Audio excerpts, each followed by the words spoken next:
Students, do you remember what St. Therese would do when there was a prayer that she wanted to offer to God, but she wasn't sure that it was a prayer that God wanted to answer? Do you know what she would do with those prayers? She would give them to our Blessed Mother Mary. And she would say, Mary, God answers everything I ask of Him, and I'm not sure He wants to answer this prayer, so I give it to you. Please only present it to Him if it's in accord with His will. Or our Blessed Mother Mary, at the wedding feast of Cana, how does she present her concern to her Son? What does she say to our Lord Jesus? Joseph, do you know? Say it louder. They're out of wine. She says, Son, they have no more wine. She doesn't come to him and say, oh my gosh, Son, they're out of wine. They're going to be embarrassed. You've got to do something. You have to work a miracle. She just says, Son, they have no more wine. Do whatever you think is best. It's the way that the leper today presents his prayer to Jesus. He said, Lord, if you wish, you can make me clean.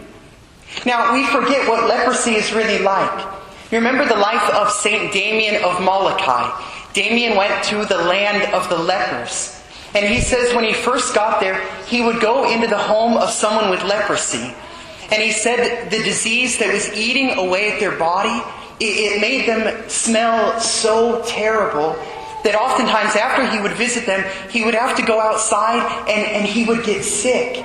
He would throw up because the odor was so foul. And he says sometimes when the disease was advanced and there were lepers who were in his choir in church, sometimes as they were playing their instruments, their fingers would fall off. He said one time a woman was blowing on her horn and part of her lip fell off.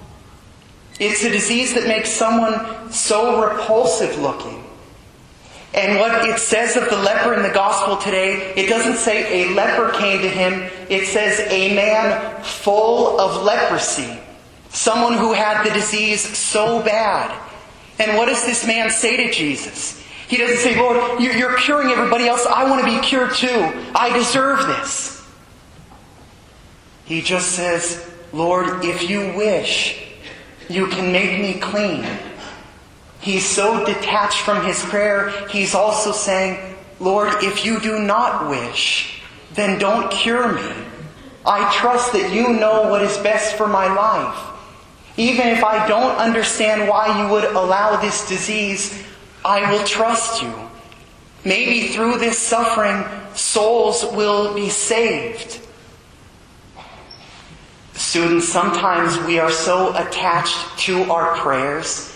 We want something so badly that if God does not answer that prayer, or even if He just doesn't answer it in the way we want, or in the time that we want, we get angry with Him, or we're resentful, or we think, gosh, maybe God doesn't love me, or otherwise He would do this for me. Our Lord wants us to be detached from our prayers. I can't tell you how many times as a priest, people have come to me and they said, Father, I'm so thankful that God did not answer that prayer I prayed one time. He knew what was best for me. Or He granted something better than I could ever have imagined. I'm so glad He didn't do what I asked for. Or I remember one time St. Gertrude. She was praying over and over for a friend who had got a terrible illness. And Jesus appeared to her and He said, Gertrude, you're driving me crazy.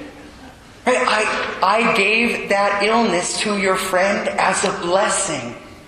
She's obtaining great merits from heaven and a higher place in heaven for all eternity because she is suffering that illness with such love and joy. Students, let's ask for the grace that, like this leper, we might be detached from our prayers and trust that the Lord always knows what is best.